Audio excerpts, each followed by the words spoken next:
ഇനി നമുക്ക് കൊച്ചിയിലേക്ക് പോകാം. അവിടെ നിന്നും കീർത്തി ചേരുന്നുണ്ട്. കീർത്തി, എന്താണ് കൊച്ചിയിൽ ഇപ്പോൾ കാലാവസ്ഥ? കണ്ടിട്ട് മഴയുണ്ട് എന്ന് തോന്നുന്നില്ല. എന്താണ് നിലവിലെ ഒരു സ്ഥിതി?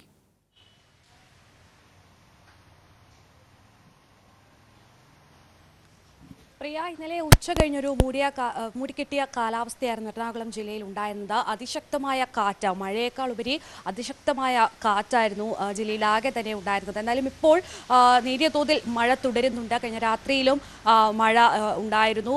കൊച്ചി നഗരത്തിലും ഒപ്പം തന്നെ മലയോര മേഖലയിലുമൊക്കെ ഇടവിട്ട് മഴ പെയ്യുന്നുണ്ടായിരുന്നു. എന്നാൽ ഒരു ആശ്വാസകരമായ കാര്യമെന്ന് പറയുന്നത് അതിശക്തമായ ഒരു മഴ ഈ കഴിഞ്ഞ ദിവസങ്ങളിലൊക്കെ പെയ്തതുപോലെയുള്ളൊരു ശക്തമായൊരു മഴ ഇപ്പോൾ ഇല്ല എന്നതാണ്.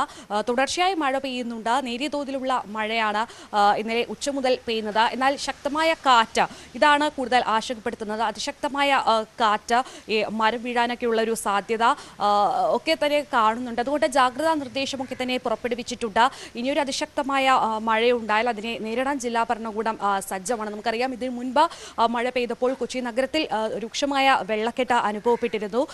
അതുപോലെ തന്നെ മലയോര മേഖലയിൽ മണ്ണിടിച്ചിൽ ഉണ്ടായിരുന്നു. ആളുകൾ ക്യാമ്പുകളിലേക്ക് മാറേണ്ട സ്ഥിതിയൊക്കെ ഉണ്ടായിരുന്നു.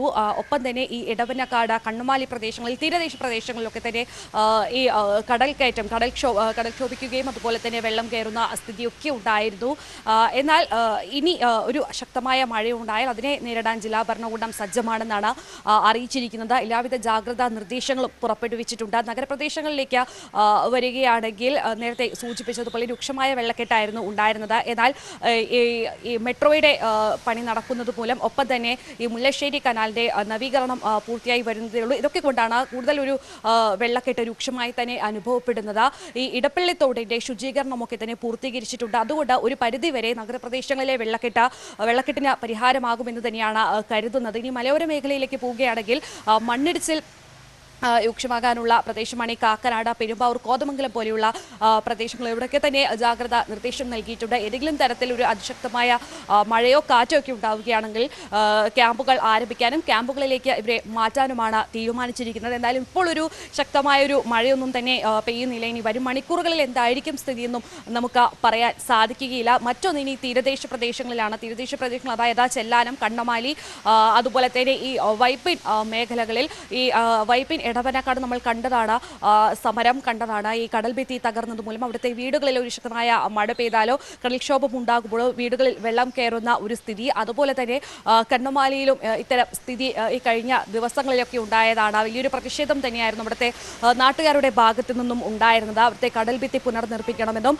ഈ ചെല്ലാനം മോഡൽ ഒരു ടെട്രാപോഡ് നിർമ്മിക്കണമെന്നുമൊക്കെയായിരുന്നു ഇവരുടെ ആവശ്യം. ഇതിനുവേണ്ട നടപടികളൊക്കെ നടന്നു വരുന്ന സമയമാണ്. ഇപ്പോൾ അവിടുത്തെ താൽക്കാലിക സംവിധാനങ്ങൾ, അതായത് ജിയോ ബാഗുകൾ തുടങ്ങിയുള്ള സംവിധാനങ്ങൾ ഇപ്പോൾ അവിടെ ഒരുക്കിയിട്ടുണ്ട്. അതൊക്കെ ഒരു പരിധിവരെ ഈ വെള്ളം കയറുന്നതിന് പരിഹാരമാകുമെന്ന് തന്നെയാണ് കരുതുന്നത്. എന്തായാലും ഇനി ഒരു ശക്തമായ മഴയുണ്ടായാൽ അവിടെയൊക്കെ വെള്ളം കയറുമോ എന്ന് തന്നെയാണ് നോക്കിക്കാണുന്നത്. അതിശക്തമായൊരു മഴ എന്തായാലും ഇപ്പോൾ ജില്ലയിലില്ല. രാത്രിയൊക്കെ തന്നെ തുടർച്ചയായി മഴ പെയ്യുന്നുണ്ടായിരുന്നു. ഇടപെട്ട നേരങ്ങളിൽ തുടർച്ചയായി ഒക്കെ തന്നെ ഒറ്റപ്പെട്ട ഇടങ്ങളിൽ മഴ പെയ്യുന്നുണ്ടായിരുന്നു. എന്നാൽ ഒരു അതിശക്തമായ മഴയില്ലാത്തത് ആശ്വാസകരമായ കാര്യമാണ്. പ്രിയ, ശരി, എന്തായാലും സംസ്ഥാനത്ത് അതിശക്തമായ മഴ ഉണ്ടാകുമെന്നത് തന്നെയാണ് കാലാവസ്ഥാ നിരീക്ഷണ കേന്ദ്രം അറിയിക്കുന്നത്. അതിൽ ഏറ്റവും പ്രധാനം വടക്കൻ കേരളത്തിലാണ്. അവിടെ 3 ജില്ലകളിൽ ഓറഞ്ച് അലർട്ടും പ്രഖ്യാപിച്ചിട്ടുണ്ട്.